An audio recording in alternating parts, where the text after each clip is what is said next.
I'm Courtney, and welcome to Book Talk. Today I'm talking about the third book in Sarah J.Mass's Throne of Glass series, Heir of Fire. I finally read it, and it's been out for like a couple months, but I finally read it. If this book looks familiar because it was in my Folly book haul, you all should go check that out. It is in my unboxing and book hauls playlist, but this is the third book, and this is by far my favorite. And it took me the quickest to read. It took me 5 days to read, and it's the longest one, and I still can't get over that. But if you have not read the Throne of Glass series by Sarah J. Maas, I highly recommend it. It is such a fantastic series. They're one of my newest favorite series I read this year. They're so fantastic, and I cannot wait to read the fourth book next year. So go read them. They are fantastic. If you're a fan of the show Once Upon a Time, you will definitely love the series. So if you have not read Heir of Fire or the Throne of Glass series, I don't know what you're doing. But bye, not spoilers. And look at this gorgeous cover. It is beautiful. And then her on the back. These covers can't get any more gorgeous. Like the first one's ugly because, I mean, they're not like these, but this is my favorite. Well, I don't like this, but I like the back, I will tell you that.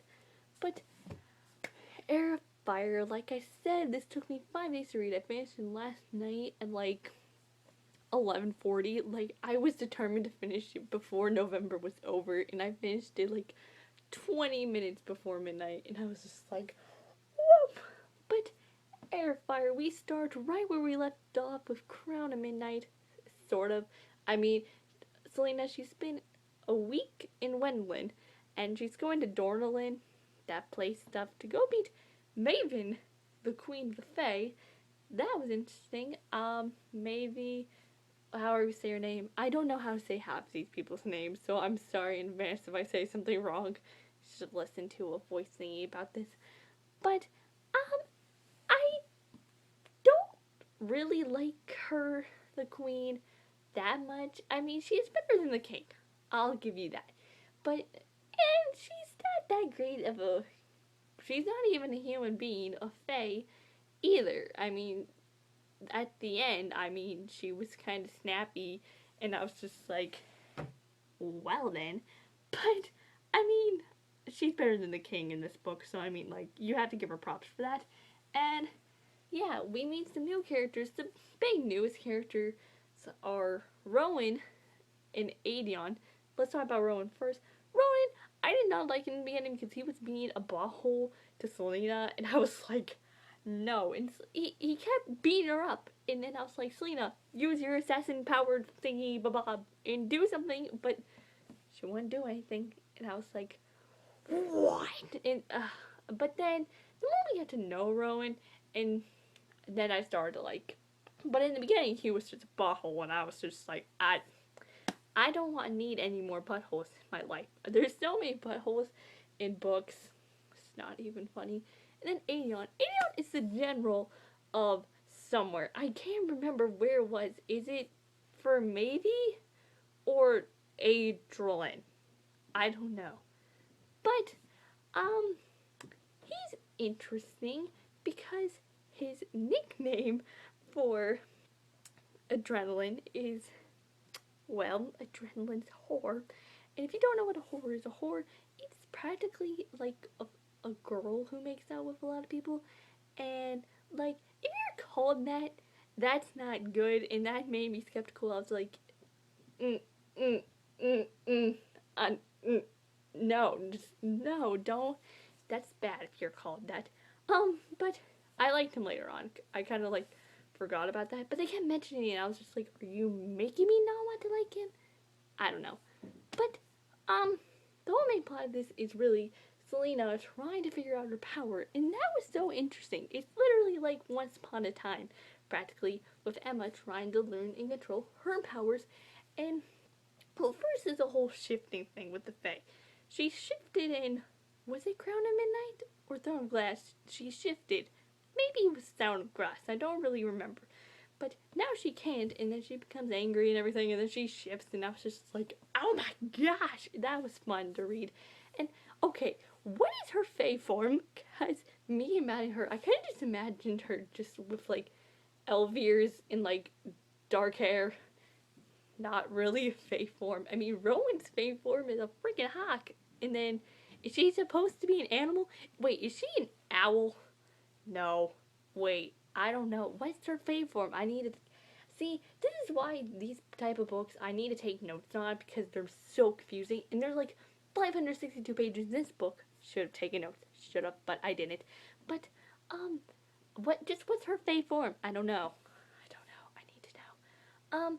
But seeing Selena, like, with her power growing and everything, that was really, really cool and stuff. Her power's so, well, powerful. I didn't realize how powerful Selena was. And, oh my gosh, whenever they called her by her first name, Alina Gerashinovic, however the freak you say her last name, I don't even know. I mean, I like it, and I see why she got upset, because I mean, she doesn't want to be that, but I really like the end of the book where she kind of like admits to herself that she's that, and is going to become that again, the girl she was 10 years ago, and we learn a lot more about what happened 10 years ago. That's what's sad. I'm going to talk about that later. But, yeah, I mean, you can understand why she is upset of being called that, and like queen and princess, because Rowan would do that to her, and she was like, just choke him once, Selena. It's okay. I'm gonna call her just Selena, because I don't know how to say that name, and I don't feel like saying it. Selena's much easier for me to say. The more easier the word is, the much better my life gets. Let's see. The most scariest thing with her power thing was, okay, she's the heir of fire, heir of ash, heir of fire, yeah, like, her power is fire, and she's good with it. And then they were at that party thing, and she was making the flames for the fire thing, and when she started burning up and she couldn't stop or move, and like her power was overflowing, I was so scared.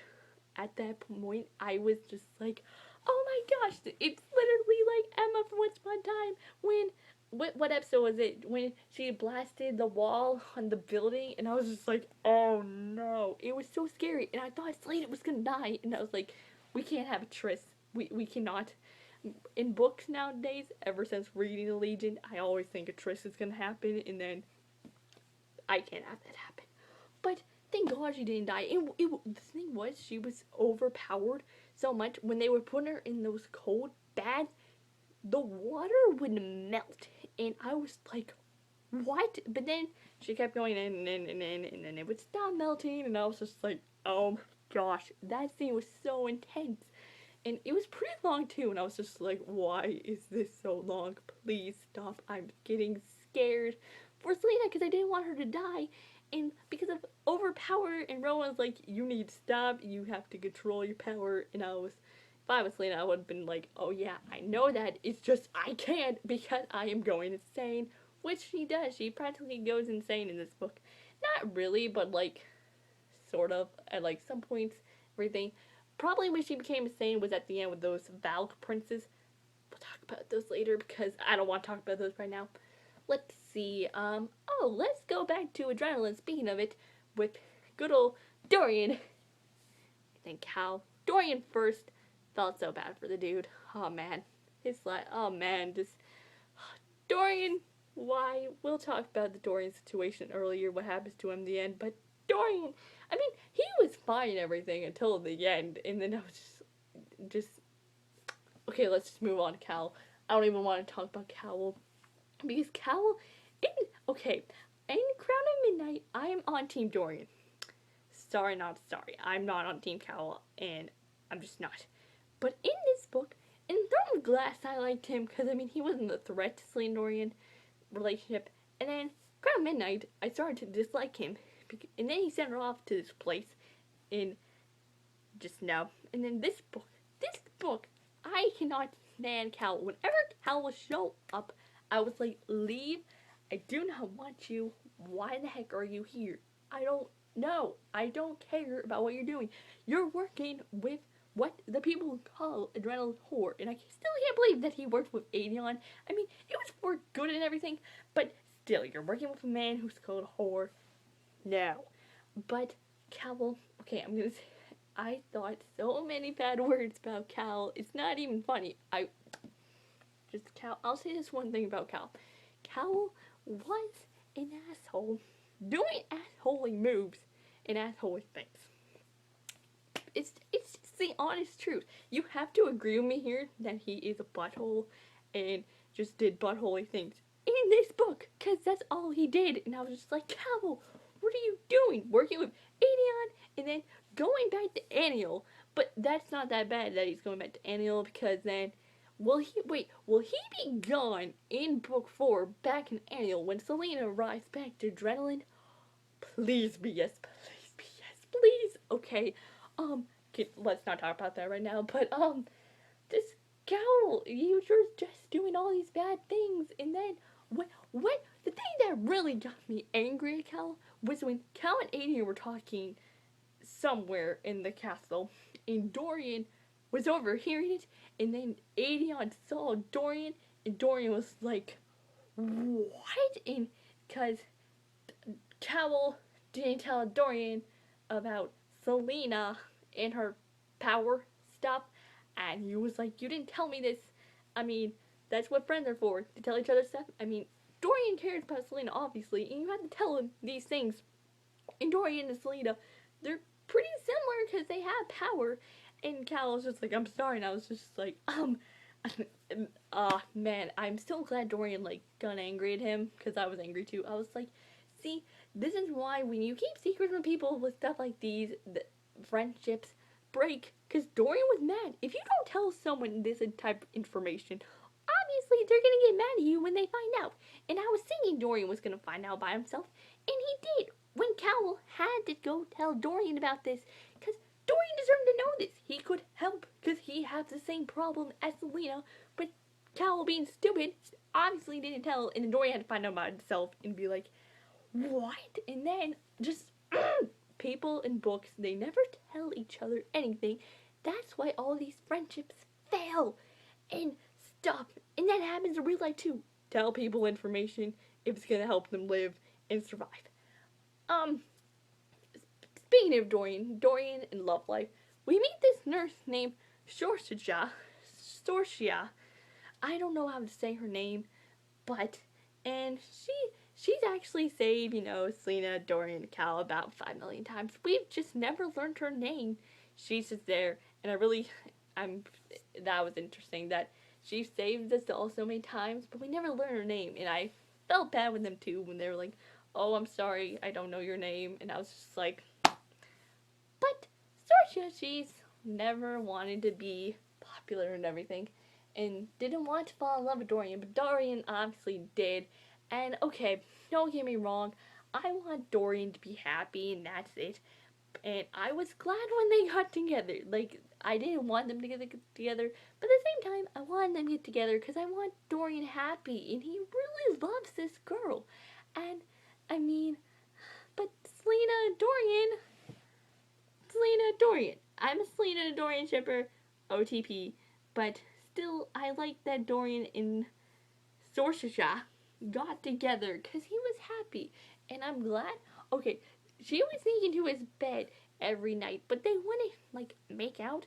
They would just cuddle with each other, and I'm so glad they did that. They weren't like Selena and Cal, who made out like every single night if they were near bed or whatever. They would just make out every night, and I couldn't stand it. But and then I just like that their relationship was so nice and healthy, and then the end. Let's just go to the end.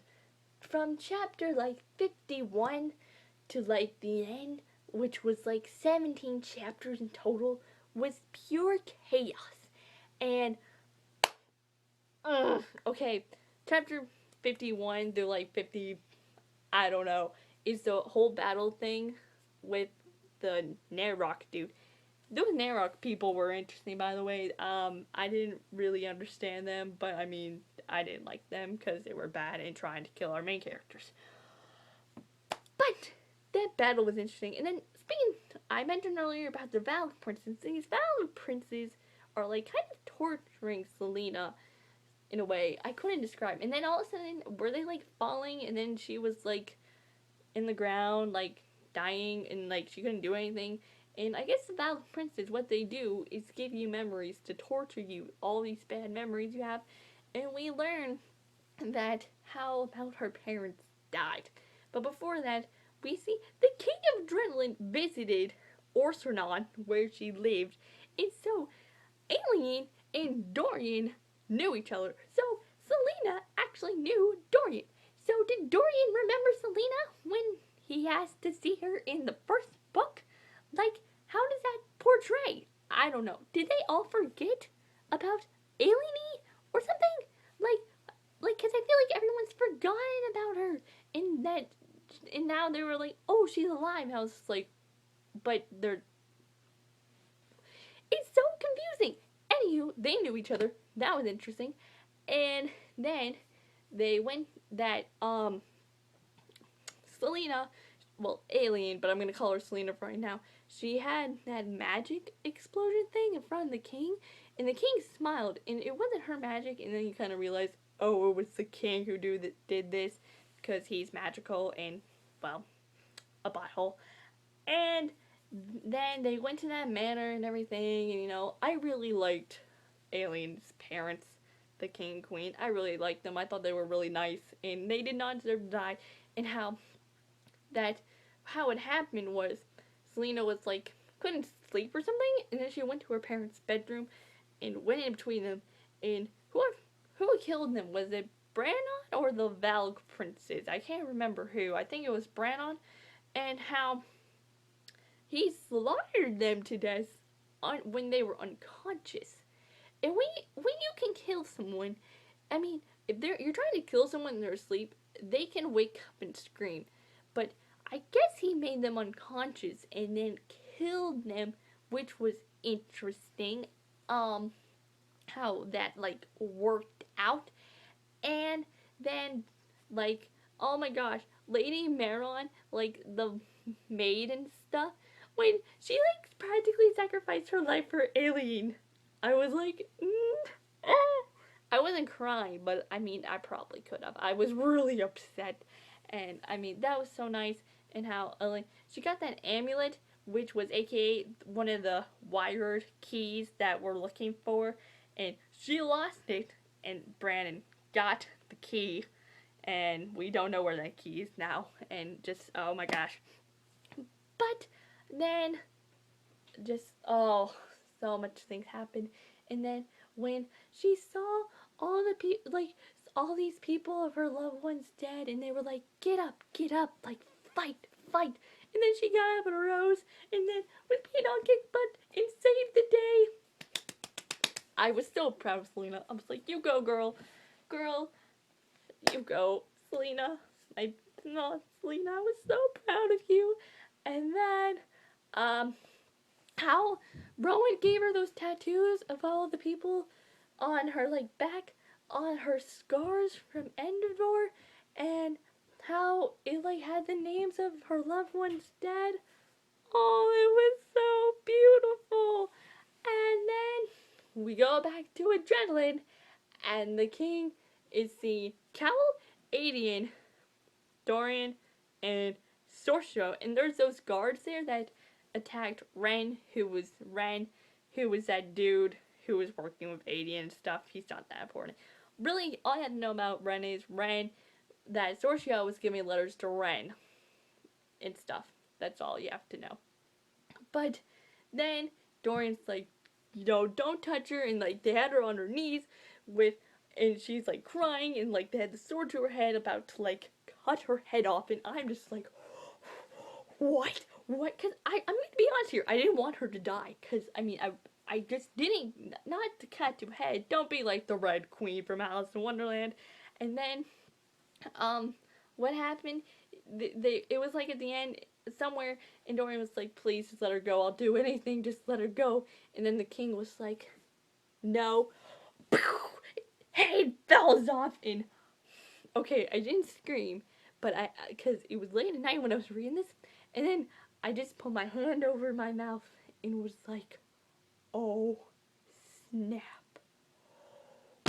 Oh snap. Like, my eyes, they weren't exactly watery, but I thought I was gonna start crying. I was just like,